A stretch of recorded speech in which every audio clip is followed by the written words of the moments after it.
그래서 제일 전환점이 되는 사건이 오늘 사도행전 16장 6절에서 10절까지에 대한 상황입니다. 이때가 어쩌면 바울이 더 중요한 하나님의 계획으로 가냐, 아니면 여기에 머물러 있냐 라고 하는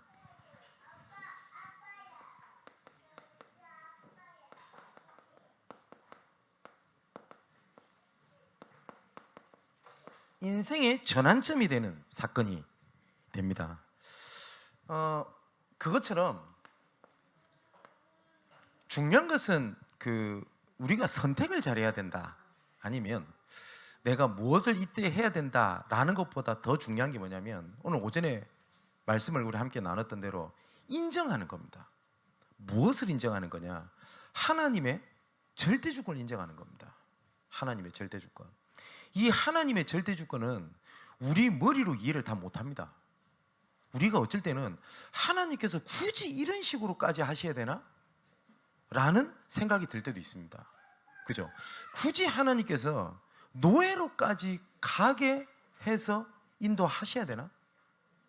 굳이 집안에 이런 어려움을 가지고 하나님께서 일을 진행하셔야 되나? 라는 생각이 들 때도 있습니다. 이사야 55장에 보면 내 생각과 네 생각은 다르고 내 길은 내 길과 다르다고 되어 있습니다. 그렇기 때문에 하나님의 절대 주권 속의 절대 계획을 내가 깨닫고 알고 인도받는다? 사실상 불가능합니다. 그래서 우리에게 필요한 것은 뭐냐면 이것을 하나님 앞에 인정하는 겁니다. 인정한다는 것은 그분을 주인으로 인정을 하는 겁니다. 주인 대신 하나님께서 완전하기 때문에 완전함으로 인도하신다 라는 것에 내 중심을 드리는 겁니다. 그죠? 우리가 깨닫고 인도받냐? 그것도 필요하겠죠. 근데 중요한 것은 깨닫지 못한다 할지라도 그분을 전적으로 의지하는 겁니다. 하나님께서 응답을 주셨기 때문에, 은혜를 주셨기 때문에 믿고 따라간다. 이전에 은혜 받고 따라가냐, 따라가다 보니 은혜가 나오냐, 얘기가 다르거든요. 그래서 서론에 조금 몇 사람을 좀 살펴보겠습니다. 뭐냐면 우리가 살다 보면 기도응답이 없다, 아니면 어려움이 닥쳤다, 그럴 때가 있겠죠. 그리고 도대체 이거 사면초가다, 내가 뭘 해야 될지 모르겠다, 이럴 때가 있습니다. 근데 어려움이 왔다, 이것보다는요, 이러는 가운데 나도 모르는 사이에 불신앙이 들어오고요, 불신앙이 딱 들어가게 되면 그때부터 어떻게 되냐면 나도 모르게 방법을 찾아 움직입니다.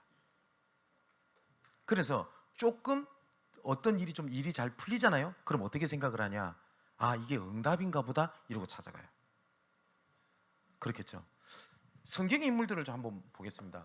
첫 번째는 아브라함입니다. 아브라함이 다른 것도 아닙니다. 언약을 붙잡고 가나안이라고 하는 곳을 가게 되는데 여기에 기근이 들어요. 사실상 의식주 문제가 우리 인간의 근본 문제 아닙니까? 그죠? 먹고 살려고 움직인 거 아닙니까? 아브라함은 예를 들어서 성경은 네 먹고 살고 그런 거 신경 쓰지 말고 그냥 일해, 하나님께서 그걸 말씀하시는 게 아니거든요. 근데 아브라함이 의식주 문제에 이렇게 기근이 들어가가지고 어떻게 되냐, 이 기근이라는 문제가 사실상 사람한테는 피부로 와닿는 문제인데 이 문제에 빠졌다기보다는 이제 아브라함이 보는 눈이 바뀌어버린 겁니다. 그래, 하나님 계획도 맞지만 이것부터 처리하고 이것도 더 중요하고. 요셉도 마찬가지입니다. 요셉이 언약을 붙잡았는데 왜 어려움이 옵니까? 그죠? 제가 지난주도 한번 말씀드렸던 것 같은데 그 언약 붙잡기 이전부터요, 요셉 형들은 이상했어요. 이상했어요 원래. 근데 정말 창세기 37장에 언약을 잡았는데, 그러면 우리가 말씀을 듣기로는 언약 붙잡으면 흑암이 무너진다, 응답의 문이 열린다, 하나님의 계획이 실현된다. 맞잖아요? 우리 아멘이죠. 근데 요셉도 그리 잡았을 거예요. 그런데 요셉이 형들이 그전에도 이상했는데 언약 붙잡고 난 다음에 더 이상하네. 그전에는 죽이려고 안 했거든. 근데 언약을 붙잡고 나니까 더 죽이려고 해요. 제가 이런 얘기를 들은 적이 있습니다. 목사님, 우리 남편이 지금 난리라면서. 그래서 말씀을 잡았대요. 흑암을 꺾어야 되겠다. 그래서 흑암을 막 꺾었답니다. 그 집에 갔더니 남편이 흑암이 꺾인 게 아니라 더 난리를 피더래요. 네. 그래서 내 기준에 흑암이 안 꺾이는갑다 라고 생각이 들겠죠. 요셉도 그랬을 거예요. 왜 언약을 잡았는데 형들이 더 난립니까? 그리고 또 어떻게 됩니까? 어머니가 빨리 돌아가셔 버려요. 그런 가운데 노예로 팔려갑니다. 그리고 억울한 일을 당하고 감옥을까지 이렇게 가게 돼요.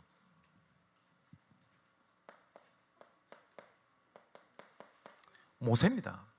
모세도 언약을 몰랐던 것은 아니었던 것 같습니다. 왕궁에 있을 때 히브리 민족이 고난을 받은 것, 그리고 기록되어 있지 않지만 유추할 수 있는 것이 요게벳을 통해서 분명히 모세가 들었던 언약의 얘기가 있을 겁니다. 언약의 백성, 그죠? 분명히 모세가 잘 믿었든 안 믿었든 잘 모르겠고, 어쨌든 모세가 언약을 알고 있었던 것만은 사실일 겁니다. 그런데 다른 것도 아니고 자기 민족을 향해 의로운 일을 하다가 40년 동안 처가살이 하면서 미디안 광야에서 가장 어려운 고비를 겪게 됩니다. 몇 사람을 더 볼게요. 엘리야도 마찬가지죠. 이 엘리야도 얼마나 어려웠던지 하나님, 저를 지금 불러가십시오. 내가 더 이상 할 것이 없습니다. 심지어 뭐라고 얘기까지 하냐, 내가 다른 열조보다 나은 것이 하나도 없습니다 라고 얘기를 해요. 근데 엘리야가 이 고백을 하기 이전에 아시죠? 우상 선지자, 바알 선지자들 850대 1로 맞짱을 떠서 이겼고 승리를 맛봤어요. 승리를 맛보고 난 뒤에 다가왔던 문제, 고난인 겁니다. 여러분, 그럴 수도 있거든요. 그 전에 하나님 주신 은혜 응답을 알아요. 그런데 문제가 또 왔어요. 그러면 그 응답을 보고 승리하고 흔들리지 않을 것 같은데, 그 앞에 받았던 은혜는 온데간데 없고 그 문제가 더 크게 이렇게 보이거든요. 베드로도 마찬가지입니다. 이 베드로는 아시죠? 예수님의 수제자라고도 얘기를 합니다. 그리고 가장 은혜를 받았던 사람이고요. 예수님 옆에 모든 것을 다 보고 느끼고 훈련받았던 사람입니다. 주는 그리스도시요 살아계신 하나님의 아들입니다. 어떤 의미에서 성경에서 가장 중요한 고백이 이 고백입니다. 주는 그리스도시요 살아계신 하나님의 아들이십니다. 예수가 그리스도라는 것을 직접적으로 고백했던 최초의 사건이고요. 예수님께서 얼마나 그 고백을 듣고 기뻐하셨는지 성경에 기록되어 있죠. 그 고백을 했던 이 주인공이 누구냐? 베드로입니다. 근데 베드로에게 어려움이 다가와요. 나중에 베드로가 어떻게 하죠? 모든 걸 다 버리고 예수님까지 부인하고, 성경에 그렇게 되어 있습니다. 다시 고기 잡았던 그 옛날 걸로 딱 돌아갑니다. 바울에게도 마찬가지죠. 오늘 본문에 바울에게도 어쩌면 인생의 전환점이라고 할 수 있는 것들이 올 때가 있습니다. 그런데 이랬던 사람들의 공통적 특징이 있습니다. 뭐죠? 솟아날 구멍이 없는 거예요. 솟아날 구멍이 어쩌면 사면 초가입니다. 꽉 막힌 겁니다. 제가 이런 걸 참 많이 봅니다. 뭐냐면 아예 사방이 아예 막혀버리는 게 하나님 은혜지, 어중간하게 막히니까 다른 것들을 소망으로 품게 되는 것 같아요. 다른 것들을, 내가 이 사람을 믿었는데 이 사람이 아니라 좀 더 나은 사람이 나타나요. 그럼 더 그 사람한테 의지를 하게 돼요. 그 다음 의지. 어쩌면 내가 어떤 한 사건을 딱 두고 완전히 사방이 가로막혔다 라고 하는 것들이 오히려 나을 건데, 그죠? 그런데 이 사람들한테는 그것조차 없었어요. 뭐냐? 사방이 다 막힌 암울한 상태였습니다. 그런데 이 사람들에게는 이것이 하나님을 바라보는 은혜였고요. 그리고 이 은혜 속으로 들어갔을 때 하나님께서 막힌 게 아니라 하나님께서 더 좋은 것을 예비하셨다는 것을 확인했다는 공통적 특징이 있어요. 우리가 자칫 잘못하면요, 복음을 우리가요 아는 거랑 복음을 확인하고 체험한 거랑은 좀 다르다고 생각합니다. 우리가 자칫하면요, 나는 복음을 안다 라고 하는 것이, 안다고 하는 것이 감사할 내용이고 하나님을 더 바라봐야 될 내용이지, 안다라고 하는 것들이 오히려 복음을 더 풍성하게 누리지 못하도록 틀을 딱 가두게 되는 사단의 속임수에 빠질 때가 진짜 많은 것 같습니다. 저도 그럴 때가 되게 많아요. 진짜 안다라고 생각하는 것이. 고린도전서 10장에 보면 스스로 선줄로 생각하는 자는 무너질 걸 조심해라 라고 말씀하셨거든요. 바울, 그 전도자 바울도요, 내가 이미 얻었담도 아니고 이미 이루었담도 아니라 나는 지금도 주께서 주신 그 표대를 향해서 뒤를 쳐다보지 않고 난 지금도 달려간다 라고 고백을 하거든요. 복음을 알았다고 하는 것은 감사해야 될 내용이고요, 알았기 때문에 더 복음을 깊은 곳으로 들어가야 될 하나님의 계획이 있는 거지, 안다라고 하는 것들이 틀에 잡히면요, 나중에 스스로 어떠한 답도 없는 질문에 빠진지 아세요? 나는 복음을 아는데 왜 잘 안 되지? 그런 생각 안 해보셨어요? 나는 진짜 복음 아는데 왜 잘 안 되지? 근데 이 말이 너무 말이 안 맞잖아요. 복음은 하나님의 지혜요, 하나님의 능력인데, 그럼 이거 바꿔서 말하면 하나님의 지혜와 하나님의 능력으로 왜 안 되지? 이 말하고 똑같잖아요. 저 그런 질문들 많이 들어봤어요. 왜 복음을 아는데 왜 잘 안 됩니까? 저도 그 생각을 해본 적이 있습니다. 왜 복음을 아는데 잘 안 되지? 오늘 복음을 아는 것이 아니고요, 복음을 확인하고 복음을 체험하고 그 복음의 능력을 인정하는 복된 시간이 되시기를 주님의 이름으로 축원을 드립니다. 자, 그럼 본론에 세 가지를 한번 봐야 되겠습니다. 6절에 이렇게 돼 있어요.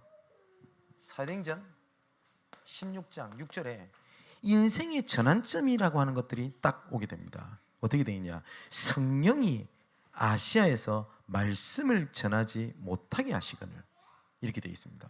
그러니까 하나님이 막으셨습니다.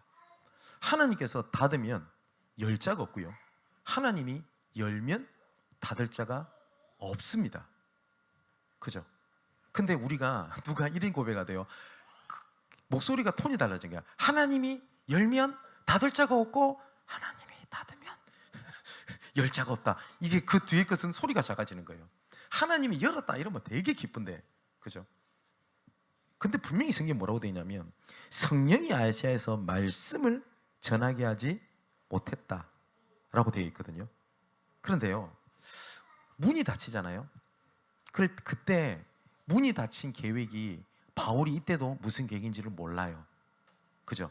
제가 말씀드렸죠. 하나님의 절대 주권을 우리 머리로 이해 다 한다? 그분은 더 이상 하나님이 아닙니다.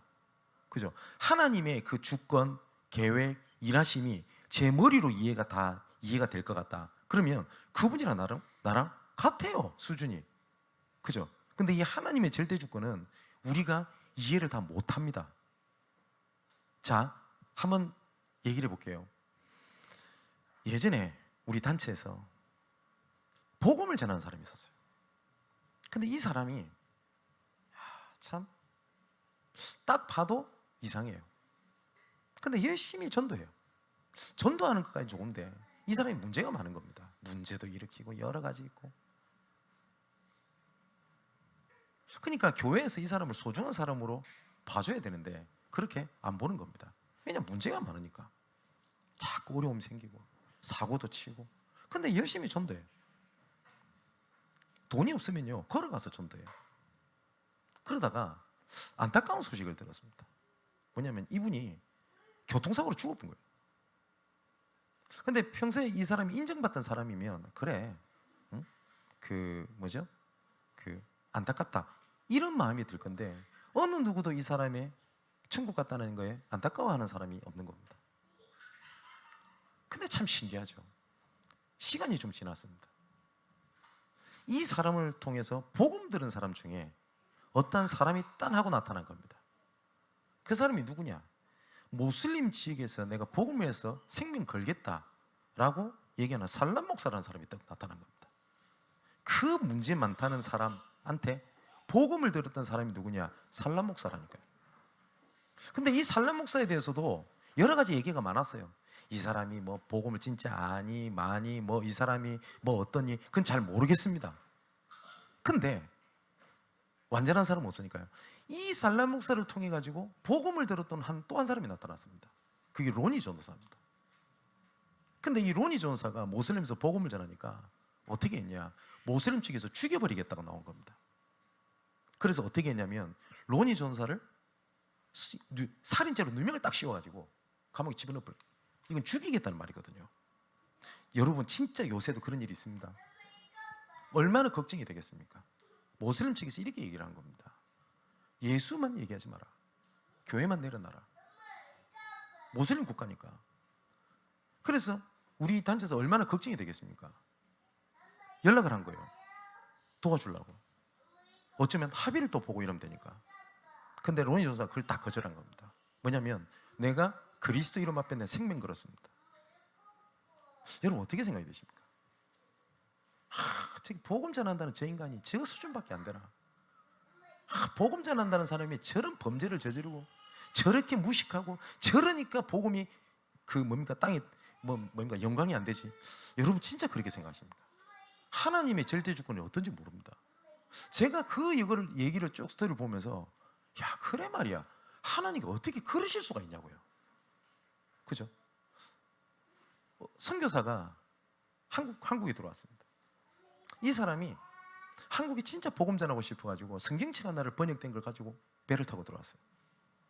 근데 이 대한민국에 그때 당시 조선이죠. 이 조선 땅에 무식한 겁니다. 외국인을 거의 외계인 취급을 했어요.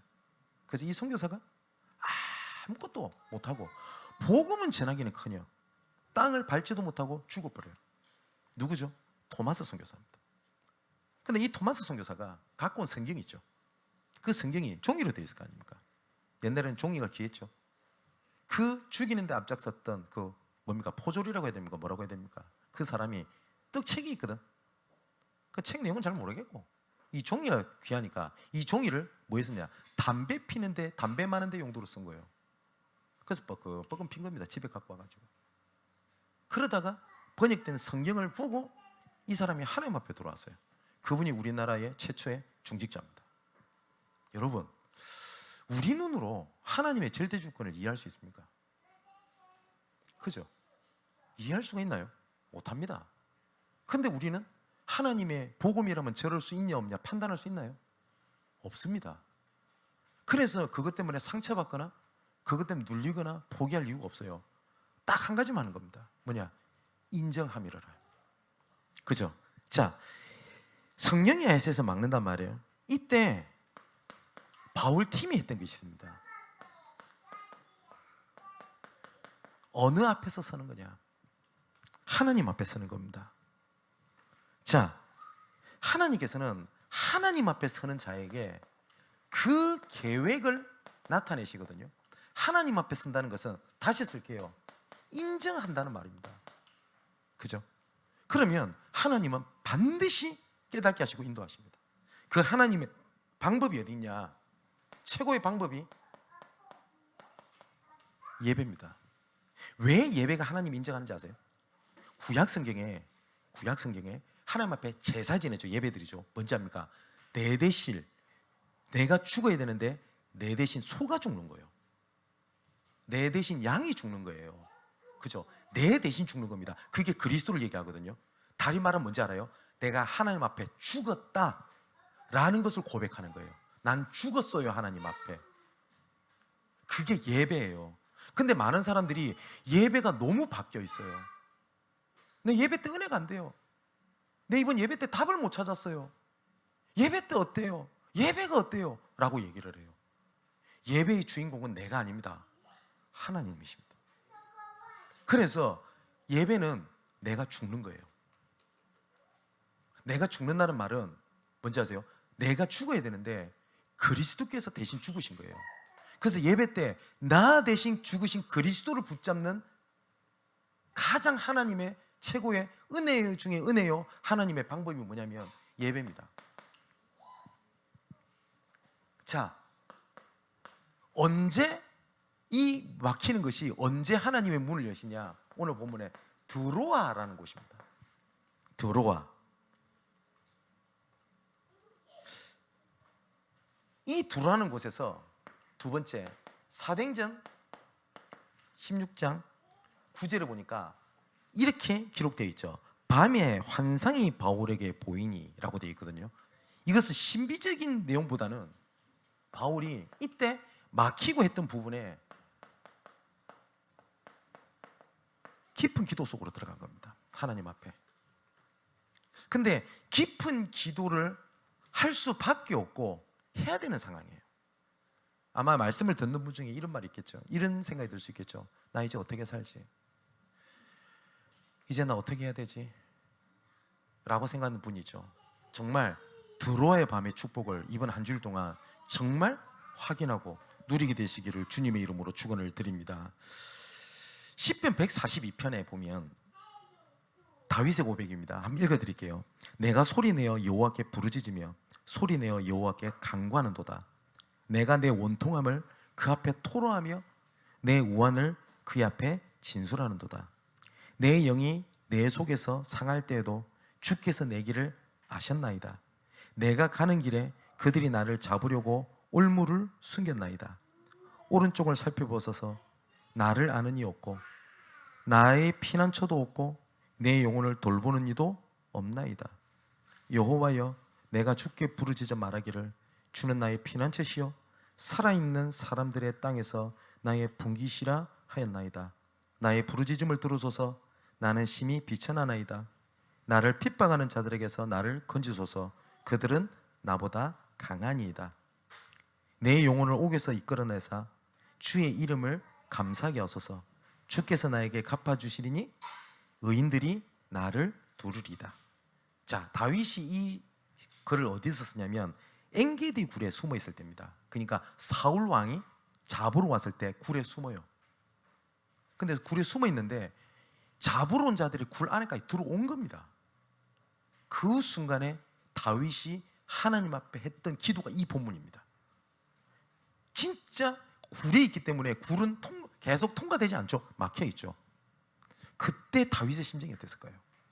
그때 하나님 앞에 기도했던 거라니까요.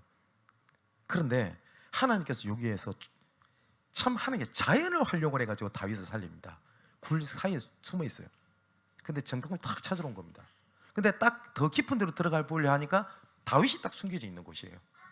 이젠 다윗은 끝장입니다. 그런데 그 다윗이 들어갈 때는 없었는데 들어가 있는 도중에 거미가 거미줄 여러 개 친 거예요, 입구에. 그래서 정당군이 그런 겁니다. 여기 만일 들어갔으면 거미줄이 여기 남아있겠냐? 요 거미줄 치는 거 보니까 없다, 딴 데 가자. 이래서 다윗이 살아요. 그리고 아무도 없다는 걸 얘기 듣고 사울왕이 그 굴에서 잠이 듭니다. 그때 다윗이 사울왕을 충분히 죽일 수도 있었어요. 근데 죽이지 않아요. 그래서 사울왕의 물건과 옷자락을 싹 잘라가가지고 밖에서 외치는 겁니다. 왕이시여. 그러면서 물건 딱 보여주는 겁니다. 다윗 멋있지 않아요? 멋있지 않습니까? 여러분, 여러분의 문제에 억울하게 만들고 공격을 했던 복수를 하고 싶은 사람이 있어요. 근데 그 사람한테 당해요. 기도하겠죠. 근데 다윗은 하나님의 은혜로 하나님께서 왜 나를 이렇게 살리셨는지 알아놓으니까 그 앞에서 내 감정과 억울함을 했던 것이 아니라 정말 하나님 앞에 진짜 전도자다운 일을 해요. 내가 왕을 건들지 않았습니다. 다윗이 종종 했던 얘기가 있죠. 하나님께서 세우신 자를 내 손으로 처리하지 않겠다. 뭐죠? 사울왕을 통해서 나한테 무슨 계획이지 다 사울왕은 몰랐다니까요. 몰랐어요. 단지 뭐랬어요? 하나님이 세우신 종이라는 걸 인정했다고요. 인정. 자, 이번 한 주간 드로아의 밤에 대한 비밀을 좀 찾아내야 될 건데, 우리가 조금 아침 시간, 조금 저녁 시간을 하나님 앞에 드리는 겁니다. 그러려면 아마 계속하다 보면 내 삶을 바꾸어야 될 딱 타이밍이 올 겁니다. 아침에 조금 일어나서 내가 하나님 앞에 내 중심을 드린다. 그러려면 조금 내 삶에 대한 규모도 바꿔야 되겠다라는 것들이 나올 겁니다. 여기서 굉장한 치유도 일어나게 되거든요. 한번 이번 한 주 동안 도전해 보십시오. 하나님, 내 인생의 전환점을 이루는 드로아의 밤. 이렇게 기도할 때 세 가지는 반드시 일어납니다. 반드시 우리 기도할 때 첫 번째, 성령께서 역사하시고요. 그리고 성경이 분명히 그렇게 되어 있습니다. 천군 천사의 하나님의 능력과 기도할 때에 흑암이 무너지는 하나님의 계획이 분명히 있습니다. 세 번째입니다. 사도행전 16장 오늘 본문에 10절에 보니까 마게도냐로 떠나기를 힘쓰니 이렇게 되어 있거든요. 드로아의 밤에서 하나님께서 보고 듣고 느끼게 하는 그 부분이 있지 않습니까? 그러면 하나님께서 내 기준에 맞든 틀렸든 내가 원하든 안 하든 하나님께서 문을 여십니다. 그런데 이것이 전환점이거든요. 이것이 요셉은 노예로 가고 싶다가 있었을까요? 아니겠죠.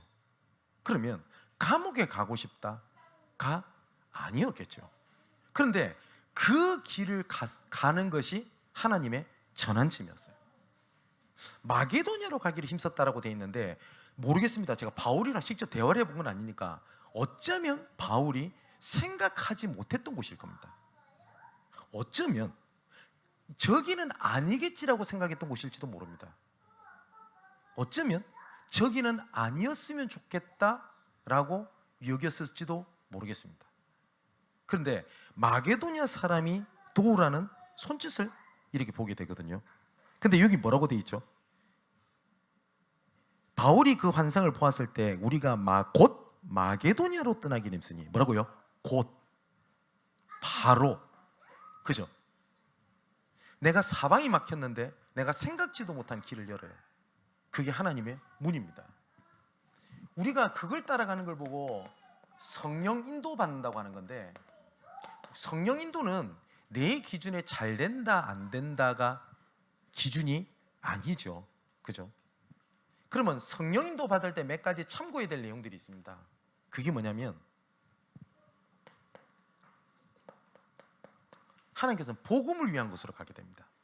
복음을 위한 것에 요셉이 감옥을 가고 노예로 팔려간 것이 요셉을 통하여 총리가 되게 해서 하나님께서 하시고자 하는 일이 있었어요. 그죠? 그러면 요셉이 총리가 된 걸 응답이다라고 고백한 데가 단 한 군데도 없습니다. 성경에.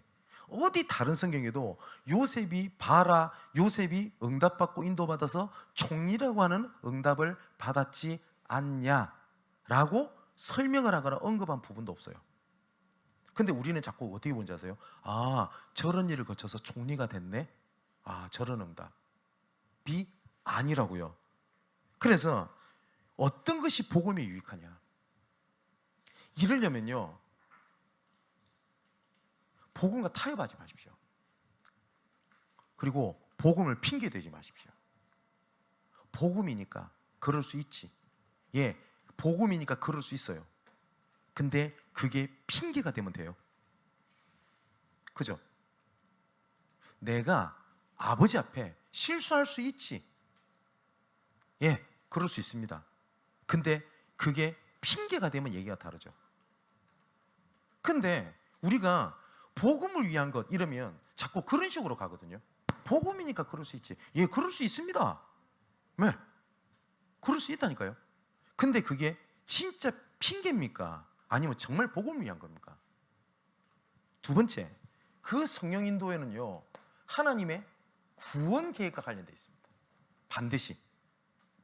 그리고 성령 인도는 하나님께서 함께 하는 것을 확인하고 가는 건데, 결국은 로마서 8장 28절을 보니까 모든 것이 합력해서 선을 이루는 겁니다. 요셉을 한번 볼게요. 요셉이 형들이 죽이려고 난리를 피고 구덩이에 빠뜨리고 때마침 물이 없었는데 또 때마침 노예상이 지나가네. 하필이면 때마침. 우리로 말하면 재수없게. 그죠? 근데 성경에는 재수없게 일이 안 돼 있고 하나님은 때마침. 그래서 노예로 가네. 근데 하필이면 또 보디발의 집으로 가는 거예요. 근데 하필이면 우리 식으로 말하고 또 재수없게 이상한 여자를 만난대. 그죠? 근데 자기는 억울하잖아요. 그래가지고 또 감옥을 갑니다. 감옥을 갔는데 또 도와줬어요. 근데 또 재수없게. 그래서 배신 때리는 놈을 만났네. 그죠? 자, 이 모든 것들이 하나님께서는 합력해서 선을 이루는 하나님의 계획이었습니다. 그렇기 때문에 성령인도 받는다고 하는 것은 지금 된다 안 된다 문제가 있다 없다 그게 기준이 아닙니다. 자, 이제 결론을 맺겠습니다. 인생의 전환점, 이것이 나한테는 문제로 다가온 사람도 있을 겁니다. 어떤 사람은 갈등으로 온 사람이 있을 겁니다. 아까 처음에 말씀드렸듯이 하나님의 절대 주권을 인정한다고 하는 것은 지금 드러난 것을 두고 맞다, 틀렸다, 아니다 라고 할 수 없다는 것을 현장에서, 그리고 하나님의 역사를 넓게 봤었을 때 그걸 보고 많이 느끼게 됩니다. 정말로 많이 느끼게 됩니다. 근데 저도 순간순간 이것을 인정하지 못하고 판단하고 결정할 때가 너무나 많은 것 같습니다. 저도 아까 제가 말씀드렸죠. 제가 말씀 안 드렸습니까? 우리 살람 목사라든지 이 살람 목사에 대해서도 평가가 다 달라요. 사람마다 다 달라요. 아는 사람 모르는 사람, 우리 교단 내에서 우리 목회자 사이에서도 살람이 어떻다 맞다 말 다 많다니까요. 네. 근데 희한하죠. 이분한테 복음을 들었던 사람이 어떤 사람 저는 압니다. 그 돌아가셨던 그분이. 저도 그분을 솔직히 귀중하게 보지 못했고 문제 많은 사람으로 봤습니다. 심지어 용서하고 들으십시오. 저도 그때 그렇게 봤습니다.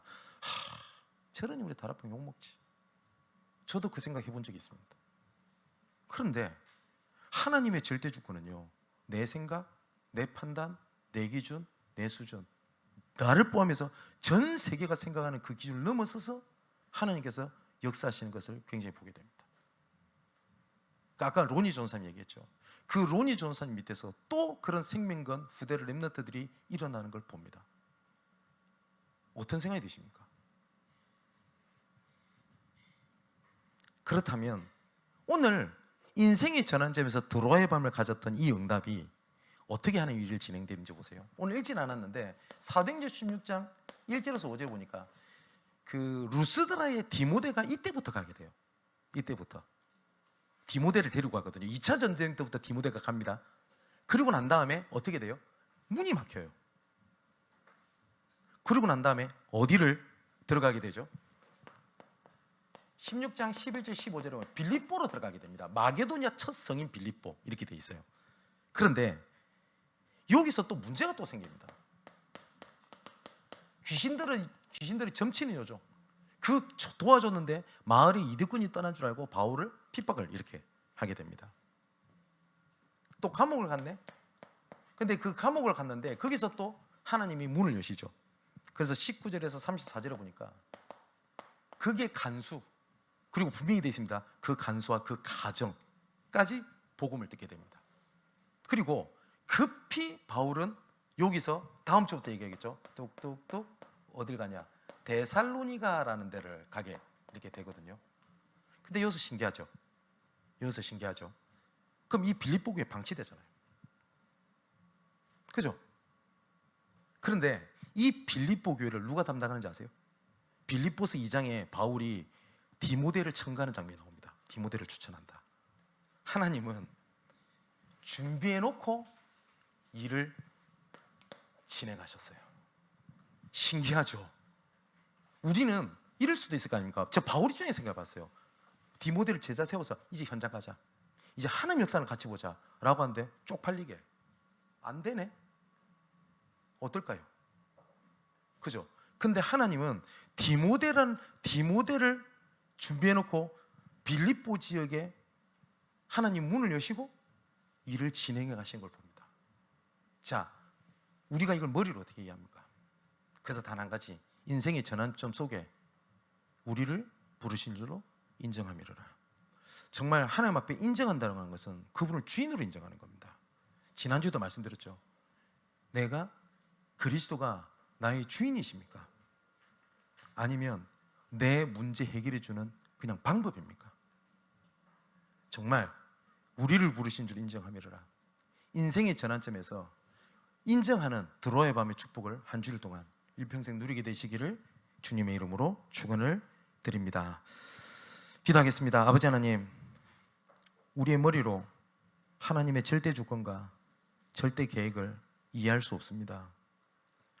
우리가 언약을 잡는다고 하지만 놓칠 때가 많고 흔들릴 때가 많으며 포기할 때도 많습니다.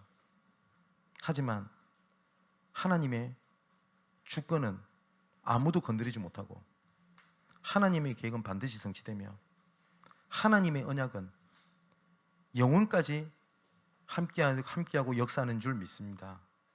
우리는 알 수 없고 깨달을 수 없습니다. 그래서 그분을 주인으로 인정하고 또한 우리를 부르신 줄로 인정하게 하여 주옵소서. 하나님께서 지금까지 나를 부르신 것이 하나님의 은혜가 아니었으면 아무것도 못하였던 것을 고백하며 인정합니다. 어쩌면 내가 숨을 쉬고 지금 좋든 작든 할 수 있는 것이 있으며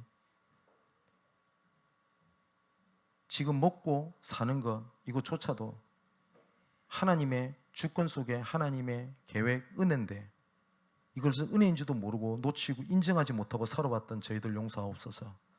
모든 것은 하나님의 은혜입니다. 하나님의 인도하심입니다. 그것에 인정하고 확인하고 체험하고 누리는 드로의 밤의 시간이 각 현장에서 일어나게 없어서 살아계신 예수 그리스도 이름으로 기도하옵나이다. 아멘. 예, 중요한 강구는 주보를 참고하시면 되겠고요. 혹시 그 다른 지금 각 부서나 각 기관에서 혹시 뭐 지금 전달해야 될 내용들이 있는가요? 없습니까? 예. 이번 한 주일 동안 우리를 부르신 줄로 인정함이로라. 그리고 인생의 전환점에서 각 현장, 각 위치, 각 일에 정말 하나님 앞으로 돌아오는